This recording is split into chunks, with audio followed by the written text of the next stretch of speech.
yang seperti Engkau Bapa, begitu mengasihiku dan sanggup menjawab doaku.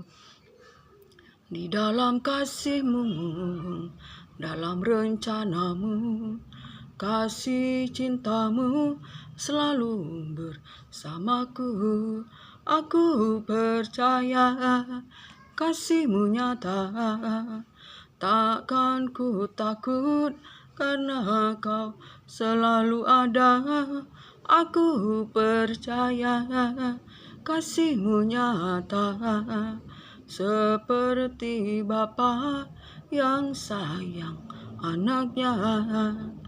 Satu hal yang ku rindu bila di hadirat-Mu, ingin menyenangkan hati-Mu di dalam kasih-Mu, dalam rencana-Mu. Kasih cinta-Mu selalu bersamaku. Aku percaya kasih-Mu nyata, takkan ku takut karena Kau selalu ada.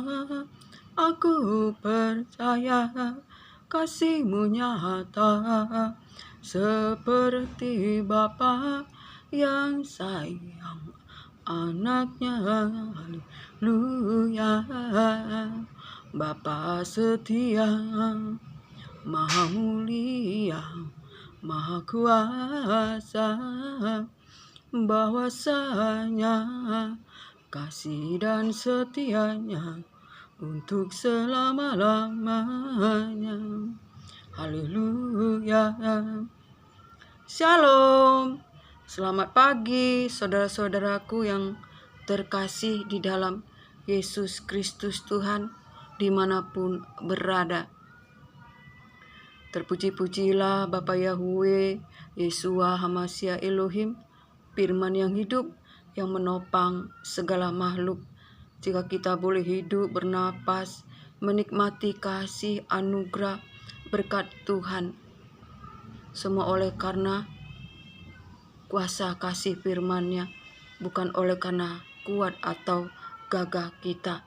Sebab itu layaklah kita selalu mengucap syukur apapun keadaan kita, menaikkan pujian, mazmur kita bagi kemuliaan-Nya di tempat yang maha tinggi.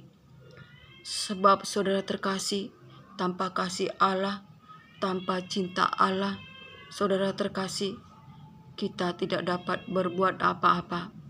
Kita hidup dalam kekeringan, merana, dalam kesesakan. Sebab dunia ini, saudara terkasih, adalah penuh dengan kegelapan. Kita hidup di dalam kegelapan. Saudara terkasih, kita harus hidup dipimpin oleh firman Tuhan yang menjadi terang, menjadi pelita, yang menuntun jalan-jalan kita agar kita berjalan di jalan kehidupan, di jalan-jalan Tuhan yang memberikan kita kemenangan, agar kita jangan jatuh dalam dosa yang membawa kita hidup dalam maut, dalam kesengsaraan, dalam kegelapan. Saudara terkasih, kita harus hidup dalam kuasa kemuliaan Tuhan, yaitu hidup di dalam kekuatan firman Tuhan. Sebab Ia berfirman maka ada, Ia berfirman maka jadi. Jangan kita diperbudak oleh dosa. Jangan kita mau diseret oleh dosa, oleh karena kita tidak mau berpegang kepada firman Tuhan, tidak teguh, tetapi kita mau diombang-ambingkan oleh keadaan dunia yang senantiasa dalam tipu daya muslihat iblis yang bekerja di angkasa. Saudara terkasih, pada hari ini saya akan berbagi firman Ulangan 5 ayat 8. Janganlah membuat bagimu patung yang menyerupai apapun yang ada di langit di atas, atau yang ada di bumi di bawah, atau yang ada di dalam air di bawah bumi. Jangan sujud menyembah kepadanya atau beribadah kepadanya.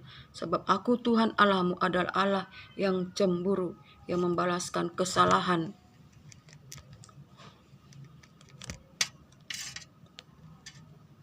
yang membalaskan kepadanya, yang membalaskan kesalahan bapa kepada anak-anaknya dan kepada keturunan yang ketiga dan keempat, dan orang-orang yang membenci aku. Tetapi aku menunjukkan kasih setiaku kepada orang-orang yang mengasihi aku dan hidup menuruti firman-Ku. Saudara terkasih, itulah firman Tuhan bagi kita. Jika dahulu orang menyembah berhala berupa patung, saudara terkasih, tetapi zaman sekarang, saudara terkasih, patung itu adalah kita menyembah nafsu, keinginan daging, saudara terkasih, keserakahan, keangkuhan diri, saudara terkasih, percabulan. Semuanya itu jika tidak kita buang, kita akan menjadi penyembah berhala, saudara terkasih. Jangan kita, saudara terkasih, menyembah berhala, yaitu menyembah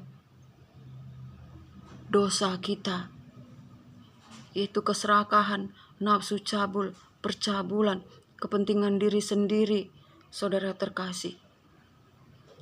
Berhala itu, saudara terkasih, sangatlah membuat Tuhan itu cemburu. Ia membalaskan kesalahan bapa kepada keturunan ketiga, keempat bagi setiap orang yang membenci Dia, saudara terkasih. Tetapi kasih setianya bagi setiap orang yang mengasihi dan mencintai Dia dan menuruti firman-Nya, saudara terkasih.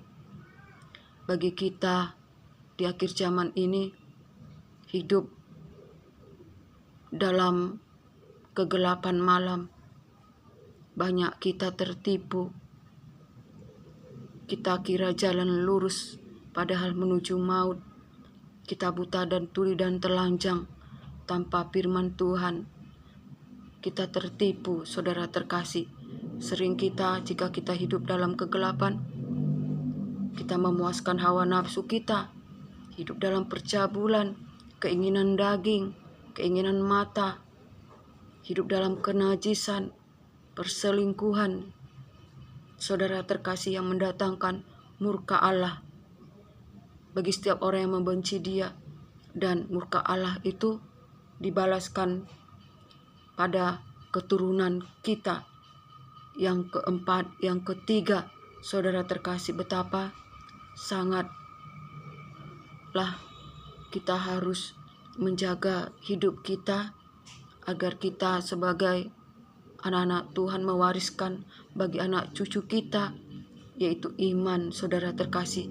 Jangan kita mewariskan kutuk dosa bagi anak cucu kita, tetapi kita mewariskan iman, mewariskan kebenaran, hidup di dalam kebenaran, saudara terkasih. Hidup di dalam kehendak Tuhan, agar berkat Tuhan turun atas kita, bagi anak cucu kita, saudara terkasih, bagi keturunan kita, saudara terkasih. Sebab itu, saudara terkasih, di akhir zaman ini kita harus beribadah kepada Allah, kepada Tuhan, menyembah dan hidup di dalam kebenaran, dalam firman Tuhan. Jangan hidup menurut keinginan daging, nafsu cabul yang sama dengan penyembahan berhala, tetapi tekunlah di dalam doa dan bersukacitalah dalam pengharapan. Sampai disinilah kesaksian firman Tuhan.